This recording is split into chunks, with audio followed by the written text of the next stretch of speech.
Fox 6 News. First Alert Weather Extra starts now. Welcome into First Alert Weather Extra. Chief Meteorologist Wes Wyatt. This is the week, of course, we look back at the year 2011, April 27, 2011. We're going to have so many stories coming up regarding that day. In fact, today I had a chance to speak with a family in Tuscaloosa, just a preview of what's coming later on this week. Some incredible stories looking back at that day, which we had 62 tornadoes in Alabama. And yesterday I noted that this week on Thursday there's a chance that we could have some stronger thunderstorms, but nothing like what happened on that day. I know we're going to be talking a lot about April 27th here coming up. Let's show you the First Alert weather headlines and the wet weather coming back. We're going to be talking about some morning showers, especially north tomorrow, some scattered PM storms possible tomorrow. That's one of the reasons right off the top of the news today we wanted to give you that first alert for the possibility of some showers and perhaps some pop-up storms. Can't rule out a rumble late tomorrow. And then watching Thursday for the possibility of severe storms. Main impacts here, perhaps some gusty winds, maybe some hail producers. We'll have to watch out there in the afternoon. But things pretty quiet right now. It's been a fantastic day, but you can tell we have some of those mid-level to high-level clouds moving in. There's some rain back off to the west. This activity won't necessarily get here tonight, but tomorrow there could be a couple of showers that start to pop up again. I mentioned to the north in the morning. You can see the next big thing in the model data shows that next best chance of rain. Again, maybe a few pop-ups tomorrow, but you can see a pretty good coverage there as we get into Thursday afternoon. So that's what we're going to be tracking coming up here in the 7-day forecast. Also coming up on Weather Extra, we go beyond the 7-day. We got more on that Mississippi River flooding, and we'll talk about this big Northern Lights show that's been happening this week as we continue. We know weather can be grab the umbrella or jogging shoes, but it's so much more. It's a science, an art, led by knowledge and experience. And no one has more of that than a WBRC First Alert weather team. Warning you first with more hours committed to you. And the first forecast built to see weeks, days, and even minutes ahead, right down to where you live. From the team you trust on your favorite screen. Doing the weather better. The WBRC First Alert weather team, always on your side. Some people may think you're overreacting. Some may ask, is there a storm coming? That's okay, because knowing the first alert has helped you beat the rush. Being prepared puts you in control and changes the what if to you're okay. Knowing first is everything. First Alert Weather.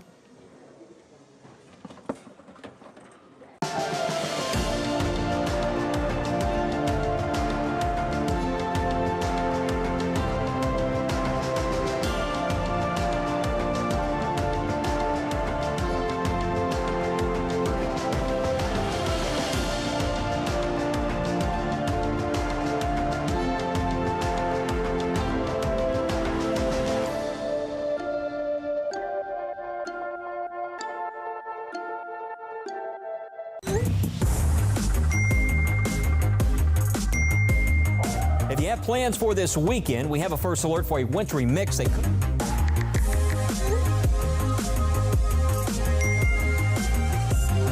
When you need to know next week, tomorrow, or even right now, the WBRC First Alert Weather Team is always on your side, whenever and wherever you need us. This is why we First Alert. Welcome back to First Alert Weather Extra. I'm meteorologist Lauren Linehan. This week you've probably been seeing some crazy pictures on social media. We've also been showing them here on Weather Extra of the Northern Lights, which scooted a little farther south, normally farther than they would on a typical event where you see a geomagnetic storm. We check in now with meteorologist Matt Daniel to explain the science behind the Northern Lights. Have you ever heard of space weather? And have you ever seen visuals like this? Probably through photos, because you're not going to see this here in Alabama. We're just too far south unless something weird happens. But these are the northern lights. This is from last month. We've been seeing some pretty active space weather, so to speak, with the sun, giving us these what we call geomagnetic storms, giving us these northern lights. So you can see a lot of cool colors, especially in the higher latitudes. If you go to the poles and to maybe the northern tier of the United States into Canada, that's where you're more likely going to see these. But just a few days ago, Sunday, we had a large geomagnetic storm that developed. It was a severe storm, and in the basic definition of severe, if you read it from NOAA, it mentions that there is a chance you could see some of these cool visuals here in the state of Alabama, but that's just a generic definition. Of course, we weren't able to see it here. We had clouds, and most of that energy was more to our north. But this is just a few of those visuals from the National Weather Service in Bismarck showing at their office some of the northern lights. So a beautiful view from there. But let's talk a little bit about what is a geomagnetic storm? What is space weather? Well, space weather is monitored basically looking at the sun. You get a lot of energy coming from the sun that can make its way all the way to Earth, and analyzing that, watching that, it's all about it. And of course, the Earth and the sun, it's approximately 93 million miles away, and so we're watching all this energy move very fast from the sun's surface all the way into the atmosphere of the Earth. So we're going to be watching this. They've been watching this for decades, monitoring what we call space weather. So how does these northern lights, these auroras borealis, how do they form? So here's the Earth right here, and we're just going to animate this for you to give you an idea. So you have the Earth, and you have what we call the magnetic field. There's the sun at the very corner of your screen, and we have what we call the solar wind. And we're getting these charged protons and electrons that are emitted from the sun. And this energy makes its way outwards. And sometimes that energy can definitely make its way directly to Earth. Most of the times it misses us, but when it does, that's when we can see those northern lights as those charged electrons, protons encounter the magnetic field. So they follow that magnetic field, and they follow the weakest part where they enter the Earth's atmosphere, which is at the poles. And that's why you normally see those brilliant colors at night in the northern latitude, so North Pole, Canada, and those kind of spots. Then as we go into when it happens, those electrons collide with various molecules and into the atmosphere, and you get these brilliant green colors. But of course, you can get more colors than that. Those resulting collisions can actually create various colors. So here's more science for you, but if you start seeing those red colors, anything above 125 miles, mainly looking at those oxygen molecules. You'll get the blue color about 60 to 125 miles up, usually interacting with nitrogen molecules. If you start seeing those green colors, it's roughly around 60 to 125 miles up with oxygen molecules. And if you start seeing those pink, maybe purple colors, it's interacting with nitrogen molecules below 60 miles. So this is a rare phenomenon. Space weather is very important because if we see a significant geomagnetic storm that has a direct impact to the Earth, that could cause some problems with our satellites. It can cause power grid issues, GPS problems, and definitely don't want to see an extreme geomagnetic storm, because that could actually paralyze the power grid, depending on directly how much energy is being emitted from the sun. So that's why when we talk about space weather, geomagnetic storms, it is very important to watch, because when these things evolve, we only have hours before we start to see some of those impacts here on Earth. So it was spectacular to see Sunday for parts of the United States. The sun's been active. Who knows? We might see another geomagnetic storm in the near future with more visuals of the northern lights. And of course, if we see that, we'll give you those updates. Thanks for that, Matt. Meanwhile, down here on Earth, several communities across the Midwest are under flood warnings right now as the Mississippi River rises. Floodwaters have already shut down roads and parks even before the water is expected to spread to some homes and businesses in Iowa. In some parts of the state, the river has reached nearly 20 feet above flood stage and is expected to continue to grow.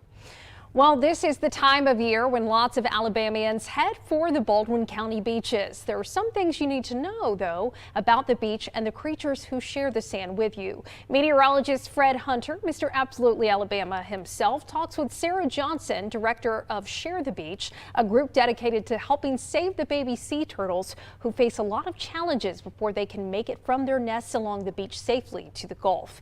Here's what you can do to help the hatchlings along. Hey, we are joined now by a very special guest from our great Gulf Coast, Sarah Johnson with the Share the Beach program. Sarah, thank you so much for being with us. How's the weather in Baldwin County? It's always beautiful at the beach. Isn't it? Fred, it's gorgeous today. The sun is shining, so it's a very nice day and it's not too warm. And a lot of folks this time of the year, Sarah, start thinking about heading down to Gulf Shores, and talk a little bit about what your organization does and how it got started and its purpose. Yeah, so Share the Beach is Alabama's sea turtle nest monitoring program. We document all nesting activity on all of Alabama's beaches. That's 48 miles of coastline that we cover. We got started because lighting disorientation was becoming a much bigger problem for our sea turtles. They were not able to orient correctly based, with all of the beachfront development and lights kind of turning them in the wrong direction. And so our organization got started way back in 2002-ish to help combat that and be out there on the beaches to help our sea turtles. And when you say that, I've heard some folks talk about, dimming your lights at night and so forth.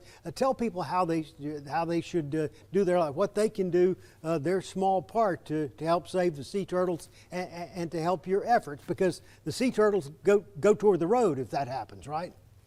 They do. They're drawn toward the brightest light source. So on a natural beach, that's going to be a dark dune and a bright, moonlight, starlight reflecting off of the water over the horizon. So on a developed beach, obviously the brightest point is going to be all of the buildings and stuff in the background.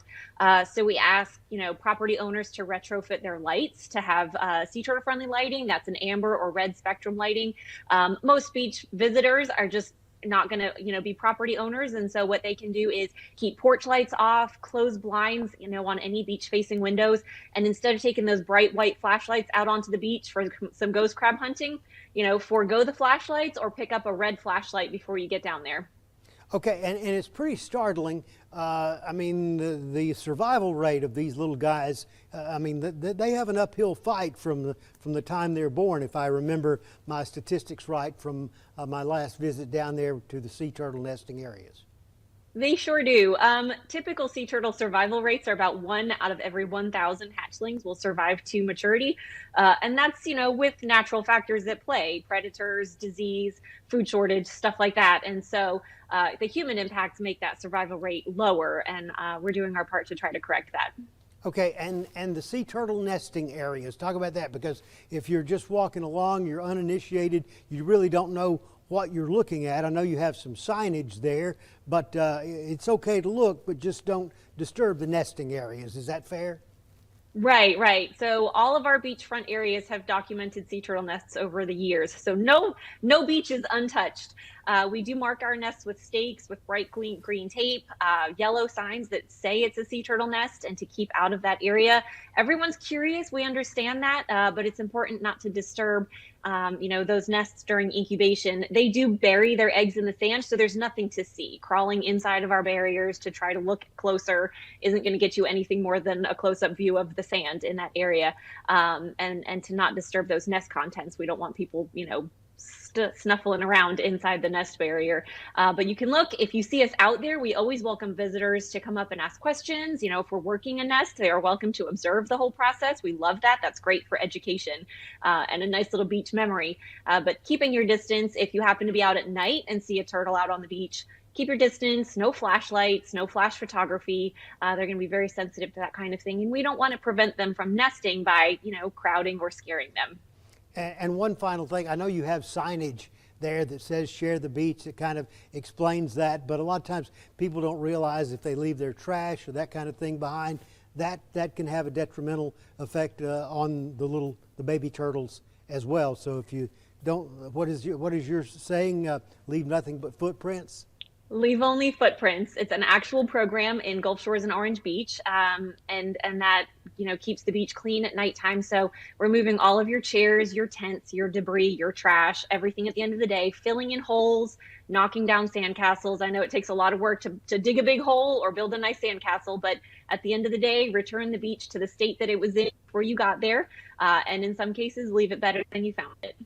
All right, Sarah Johnson with Share the Beach. Sarah, the folks might see you up and down the beaches in Baldwin County if they come down this summer. I'll be out there for sure, as will the rest of us. Our bright green shirts are a dead giveaway.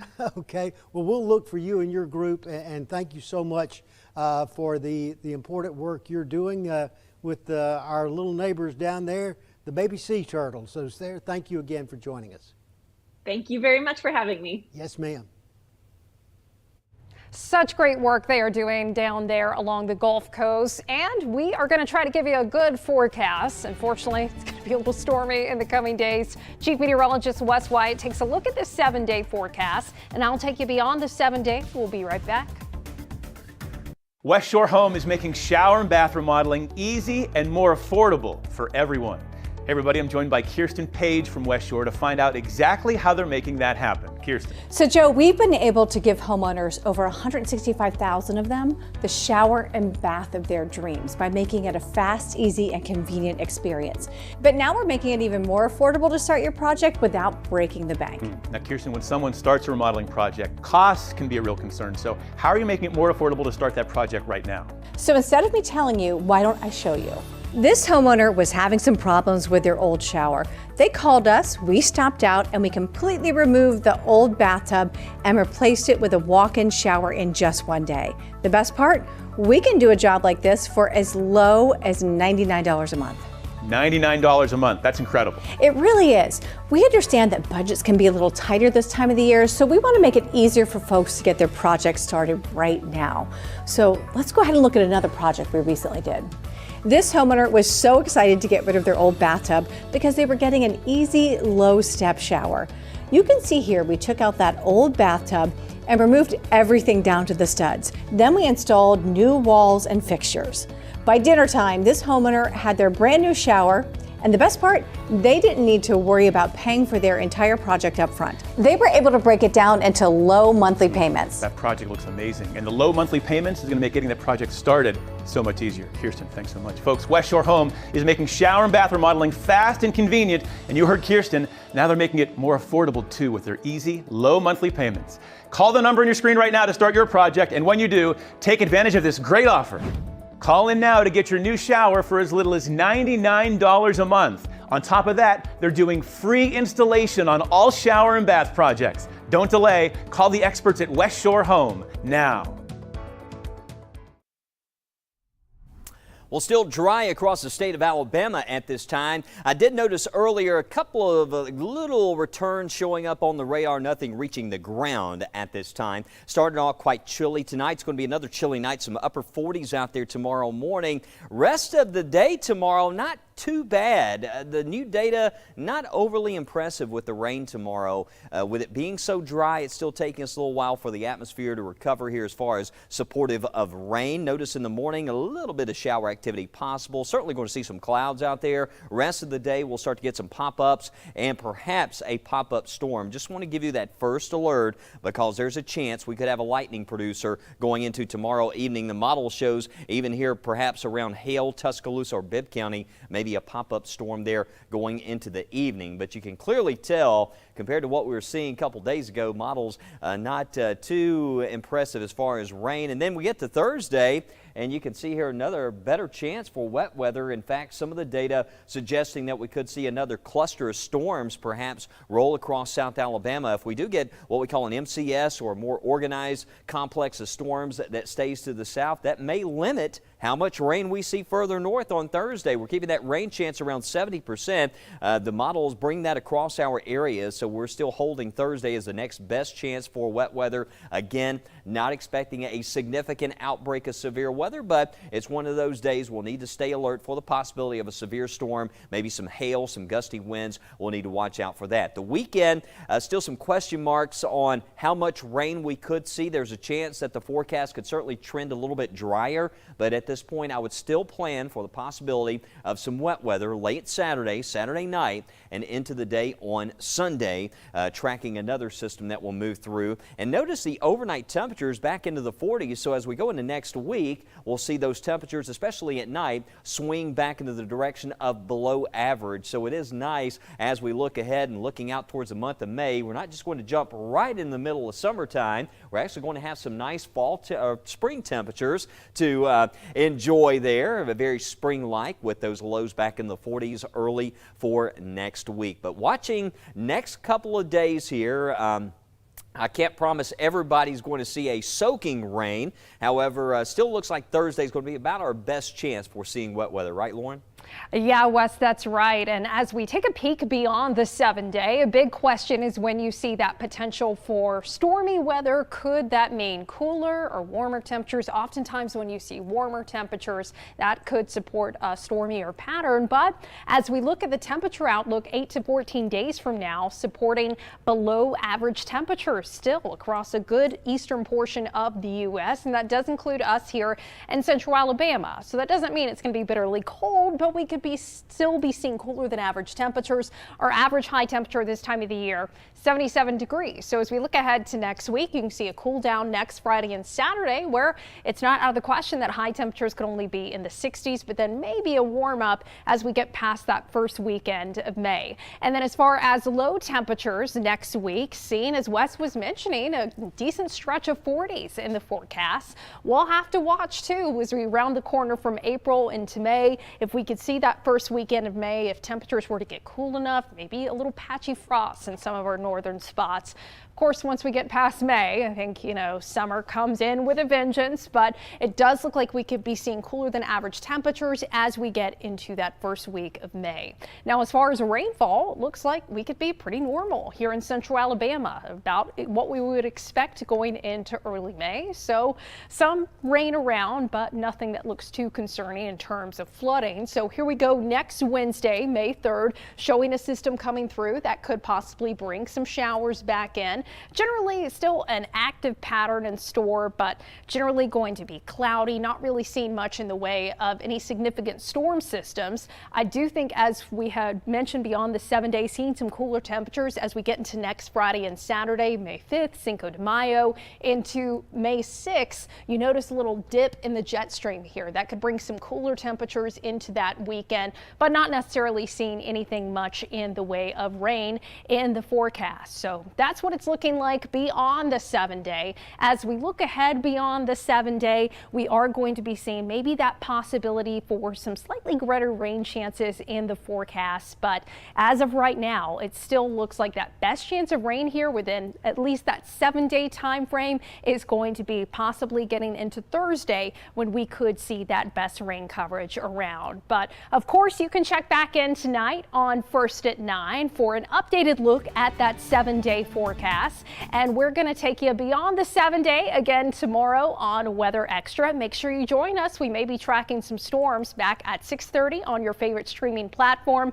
I'm meteorologist Lauren Linehan. Have a safe and happy Tuesday evening.